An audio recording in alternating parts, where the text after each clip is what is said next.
ഇറാനിലെ കൈലാൻ എന്ന പ്രദേശത്ത് അബു സ്വാലിഹ് എന്ന വ്യക്തിയെ കുറിച്ചാണ് ഞാൻ ഇന്ന് സംസാരിക്കുന്നത്. നട്ടുച്ച സമയം ചുട്ടുപൊള്ളുന്ന മരുഭൂമി. ആ മരുഭൂമിയുടെ അതാ ഒരു സുന്ദരനായ ചെറുപ്പക്കാരൻ നടന്നു വരുന്നു. ഒരു പുഴക്കരികിലൂടെയാണ് അദ്ദേഹം നടന്നു വരുന്നത്. ചുട്ടുപൊള്ളുന്ന മരുഭൂമിയിൽ വിയർത്തൊലിച്ച യുവാവിന്റെ ചുണ്ടുകൾ എന്തോ മന്ത്രിക്കുന്നുണ്ട്. ആ യുവാവിന് നന്നായി ദാഹിക്കുന്നുമുണ്ട്, അതുപോലെ തന്നെ നന്നായിട്ട് വിശക്കുന്നുമുണ്ട്.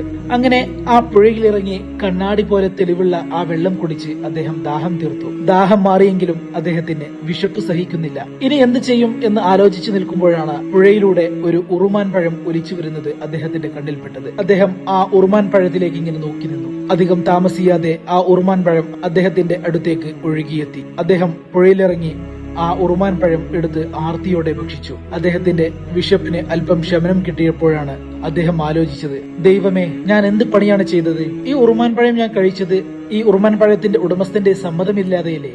ഞാൻ ഇനി കഴിച്ചത് അയാൾ ഇഷ്ടപ്പെട്ടു കാണുമോ? ദൈവം എനിക്ക് ഈ ഭക്ഷണം യോഗ്യമാക്കി തരുമോ? ദൈവം എന്നോട് പൊറുക്കില്ലല്ലോ. അങ്ങനെ ആ യുവാവ് ഒരുപാട് വിഷമിച്ചു. ഇനി ഞാൻ എന്താണ് ചെയ്യുക എന്ന് ആലോചിച്ചുകൊണ്ട് ആ യുവാവ് ഒരുപാട് വിഷമിച്ചു. എന്ത് വന്നാലും വേണ്ടില്ല, ഉറുമാൻ പഴത്തിന്റെ ഉടമസ്ഥനെ കണ്ട് അദ്ദേഹത്തിന്റെ സമ്മതം വാങ്ങുക തന്നെ വേണം, അദ്ദേഹത്തോട് പൊരുത്തപ്പെടിക്കുക തന്നെ വേണം, എങ്കിലേ എനിക്ക് ഈ ഭക്ഷണം ഭക്ഷ്യയോഗ്യമാകൂ. അങ്ങനെ ആ യുവാവ് ആ ഉറുമാൻ പഴത്തിന്റെ ഉടമസ്ഥനെ കണ്ടുപിടിക്കാൻ തന്നെ തീരുമാനിച്ചു. പക്ഷേ പുഴയിലൂടെ ഒഴുകി വന്ന ഉറുമാൻ പഴം ആയതുകൊണ്ട് തന്നെ ഉടമസ്ഥനെ കണ്ടുപിടിക്കുക എന്നത് വളരെ കാഠിന്യമേറിയതും പ്രയാസമേറിയതുമായ ഒരു കാര്യമാണ്. എന്നിരുന്നാലും അദ്ദേഹം പുഴക്കരികിലൂടെ ഉറുമാൻ പഴം ഒലിച്ചു വന്ന ദിശ നോക്കിക്കൊണ്ട് നടന്നു നീങ്ങി. ഒരുപാട് ദൂരം ചെന്നപ്പോഴാണ് അദ്ദേഹം ഒരു ഉറുമാൻ പഴത്തിന്റെ വൃക്ഷം പുഴയിലേക്ക് ചാഞ്ഞു നിൽക്കുന്നത് അദ്ദേഹത്തിന്റെ ശ്രദ്ധയിൽപ്പെട്ടത്. സംശയമില്ല, ഈ ഉറുമാൻ പഴം ആ മരത്തിൽ നിന്ന് തന്നെയാണ്. ആ ഉറുമാൻ പഴം നിൽക്കുന്ന സ്ഥലത്തിന്റെ ഉടമസ്ഥനെ കണ്ടുപിടിക്കുക തന്നെ വേണം. അങ്ങനെ അദ്ദേഹം ആ സ്ഥലത്തെക്കുറിച്ച് അന്വേഷിച്ച് അതിന്റെ ഉടമസ്ഥനെ അദ്ദേഹം കണ്ടുമുട്ടി. ആ ഉടമസ്ഥനോട് അദ്ദേഹം ഈ കാര്യങ്ങളെല്ലാം വിശദീകരിച്ചു. വിശന്ന് വലഞ്ഞ് പുഴക്കരികിലൂടെ നടക്കുകയായിരുന്ന ഞാൻ വിശപ്പ് സഹിക്കവയ്യാതെ പുഴയിലൂടെ ഒഴുകി വന്ന ഒരു ഉറുമാൻ പഴം എടുക്കുകയും അത് ഞാൻ ഭക്ഷിക്കുകയും ചെയ്തു. പിന്നീടാണ് ഞാൻ ഈ ഉടമസ്ഥന്റെ സമ്മതമില്ലാതെയാണല്ലോ ഞാൻ ഭക്ഷിച്ചത്, അതിന് ദൈവം എന്നോട് പൊറുക്കില്ല എന്ന് ഞാൻ മനസ്സിലാക്കിയത്. നിങ്ങളാണ് ആ ഉറുമാൻ പഴത്തിന്റെ ഉടമസ്ഥൻ എന്നും ഞാൻ മനസ്സിലാക്കുന്നു. നിങ്ങൾ അതെനിക്ക് പൊരുത്തപ്പെട്ടു തരണം, അല്ല എന്നുണ്ടെങ്കിൽ എന്റെ ദൈവം എന്നോട് പൊറുക്കില്ല. ഇത് കേട്ട ആ മുതലാളി പറഞ്ഞു, ഒരിക്കലും ഞാൻ നിനക്ക് പുറത്തു തരില്ല. നീ എന്റെ അനുവാദമില്ലാതെയാണ് ആ ഉറുമാൻ പഴം ഭക്ഷിച്ചിട്ടുള്ളത്. ഒരിക്കലും ഞാൻ നിനക്ക് പുറത്തു തരില്ല. ആകെ വിഷമിച്ച ആ യുവാവ് അദ്ദേഹത്തോട് വീണ്ടും വീണ്ടും യാചിച്ചു, നിങ്ങൾ എനിക്ക് പുറത്തു തന്നില്ല എന്നുണ്ടെങ്കിൽ ഞാൻ ദൈവത്തോട് ചെയ്യുന്ന സൽക്കർമ്മങ്ങളൊന്നും ദൈവം സ്വീകരിക്കില്ല, എന്റെ ഒരു പ്രാർത്ഥനകളും ദൈവം കേൾക്കില്ല. നിങ്ങൾ എനിക്ക് പൊരുത്തപ്പെട്ടു തരണം. വിശപ്പ് സഹിക്കാൻ വയ്യാതെ ഭക്ഷിച്ചു പോയതാണ്. ആ യുവാവ് ആ സ്ഥലത്തിന്റെ യജമാനനോട് ഒരുപാട് യാചിച്ചു. അതല്ല എന്നുണ്ടെങ്കിൽ നിങ്ങൾ എന്ത് ജോലി കൽപ്പിച്ചാലും ഞാൻ ചെയ്തു കൊള്ളാം. ശരി, ഞാൻ എന്ത് ജോലി തന്നാലും നീ ചെയ്യുമോ? ചെയ്യാം. എനിക്ക് ഈ ഭക്ഷണം ഭക്ഷ്യയോഗ്യമാകണം. അതുകൊണ്ട് നിങ്ങൾ എന്ത് പറയുന്നോ അത് ഞാൻ അനുസരിക്കാം. അങ്ങനെ ആ യജമാനൻ അദ്ദേഹത്തോട് പറഞ്ഞു, ശരി, അങ്ങനെയെങ്കിൽ നീ എന്റെ തോട്ടത്തിൽ ജോലി ചെയ്യണം. അതിന് അദ്ദേഹം ഒരു കാലയളവും വെച്ചു. ഇത്രയും കാലം നീ എന്റെ തോട്ടത്തിൽ ജോലി ചെയ്യണം. ഞാൻ സമ്മതിച്ചു, ഞാൻ ചെയ്തുകൊള്ളാം എന്ന് അദ്ദേഹം യജമാനനോട് പറഞ്ഞു. പക്ഷേ അത് മാത്രം പോരാ, പിന്നെന്താണ് വേണ്ടത്? എനിക്കൊരു മകളുണ്ട്. ആ മകളെ നീ വിവാഹം കഴിക്കണം. ഓ, അത്രേ ഉള്ളൂ? അതിനെന്താ, ഞാൻ വിവാഹം ചെയ്തുകൊള്ളാം. ഞാനേതായാലും ഒരു പെണ്ണന്വേഷിച്ച് നടക്കുകയാണ്. നിങ്ങളുടെ മകൾക്ക് സമ്മതമാണെങ്കിൽ ഞാൻ നിങ്ങളുടെ മകളെ വിവാഹം കഴിച്ചുകൊള്ളാം, അദ്ദേഹം യജമാനനോട് പറഞ്ഞു. നീ വിവാഹം കഴിച്ചുകൊള്ളാം എന്ന് മാത്രം പറഞ്ഞാൽ പോരാ, പിന്നെ ഞാൻ എന്താണ് ചെയ്യേണ്ടത്?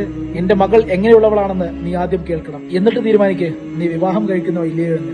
എന്താണ് നിങ്ങളുടെ മകൾക്ക് പ്രശ്നം? എന്റെ മകൾക്ക് പ്രത്യേകിച്ച് പ്രശ്നമൊന്നുമില്ല.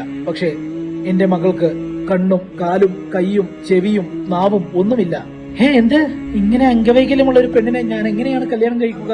ശരി, നിനക്ക് സമ്മതമാണെങ്കിൽ മാത്രം മതി. ഞാൻ നിന്നെ ഒരിക്കലും നിർബന്ധിക്കില്ല. നിനക്ക് സമ്മതമാണെങ്കിൽ നിനക്ക് ഇതുപോലെ ജോലി ചെയ്ത് അത് കഴിഞ്ഞ് എന്റെ മകളെ വിവാഹം കഴിക്കുകയും ചെയ്യാം. അല്ല എന്നുണ്ടെങ്കിൽ നിനക്ക് തിരിച്ചു പോവുകയും ചെയ്യാം. പക്ഷെ ഞാൻ നീ കഴിച്ച ഭക്ഷണം ഒരിക്കലും പൊരുത്തപ്പെട്ടു തരില്ല.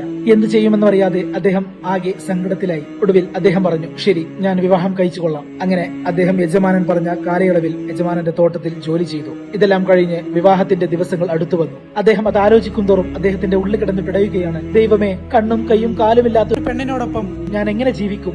അങ്ങനെ ഒടുവിൽ വിവാഹ ദിവസം വന്നെത്തി. അങ്ങനെ അദ്ദേഹം മണവാളനായി വിവാഹവേദിയിലേക്ക് കയറി ചെന്നു. അവരുടെ നിക്കാഹെല്ലാം കഴിഞ്ഞ് അദ്ദേഹം മണിയറയിലേക്ക് പ്രവേശിക്കുകയാണ്. അദ്ദേഹം മണിയറയിൽ കയറിയപ്പോൾ അദ്ദേഹം സത്യത്തിൽ ഞെട്ടിത്തെറിച്ചു പോയി.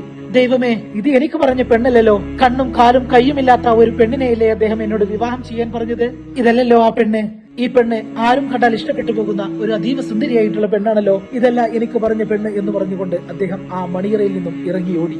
അദ്ദേഹം ഓടിച്ചെന്ന് യജമാനനോട് ചോദിച്ചു, അല്ല, നിങ്ങൾ നിങ്ങളുടെ മകൾക്ക് കണ്ണും കാലും കൈയുമില്ല എന്നല്ലേ പറഞ്ഞത്?